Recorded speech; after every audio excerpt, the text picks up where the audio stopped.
አፋር በታሪክ በተፈጥሮ በእጅጉ የታደለ ክልል ነው።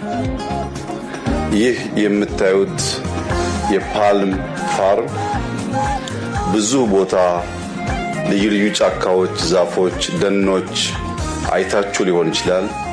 በዚህ ዴንሲቲ በዚህ ጥርቅም በአንድ ከባቢ ላይ በተፈጥሮ የበቀለ የፓልም ጫካ ማየት እምብዛም የተለመደ አይደለም። እዚህ የምናየው የጫካ ፓልም መልኩ፣ ቅርጹ፣ ቁመቱ መለየቱ ብቻ ሳይሆን እንደ ምግብ የሚጠጣው ፍል ውሃ ነው። እዚህ አካባቢ ላይ ያለው በሙሉ ፍል ውሃ ነው። ከዚህ ሜዳማ ከባቢ እምብዛም ሳንርቅ በርካታ የሚያማምሩ ተራራዎች ያሉበት ከባቢ ነው።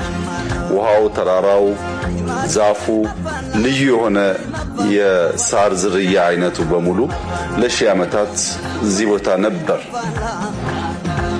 ይህንን ቦታ በርካቶች እንዲያዩት አይን ለመግለጥ የተሰራው የገበታ ለትውልድ ፕሮጀክት አፋር ካላቸው በጣም ብዙ ሀብቶች መካከል አንደኛው ላይ የዋለ ቢሆንም ከዚህ ፕሮጀክት ብዙ ርቀት ሳንጓዝ የአሰቦት ፓርክ፣ የአዋሽ ፓርክ ይገኛል። በእኔ እምነት ከአዲስ አበባ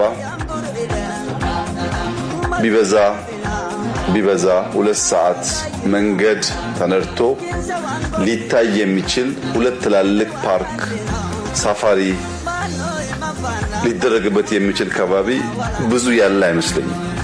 ትልቁ ችግር የነበረው መሰረተ ልማት ነው፣ ሃይዌይ ነው። አሁን ከአዳማ አዋሽ የሚገነባው ምናልባት ቢበዛ 1 ዓመት ቢፈጅ ነው። ከአዋሽ ኤግዚት አድርገን እዚህ ለመምጣት የሚወስደው ጥቂት ኪሎሜትሮች ብቻ ነው። ይሄን አሰቦትን ስናገናኝ ማንም ሰው ከአዲስ አበባ ኤርፖርት ተነስቶ በ2 ሰዓት የመኪና መንገድ እዚህ በይኑና አዋሽ መድረስ ይችላል። በተለይ መንገዱ ሲያልቅ ባቡርም አለው። ይሄ ከአዲስ አበባ ነው። አዲሱ ኤርፖርት ቢሾፍቱ ሲሰራ ይቀንሳል።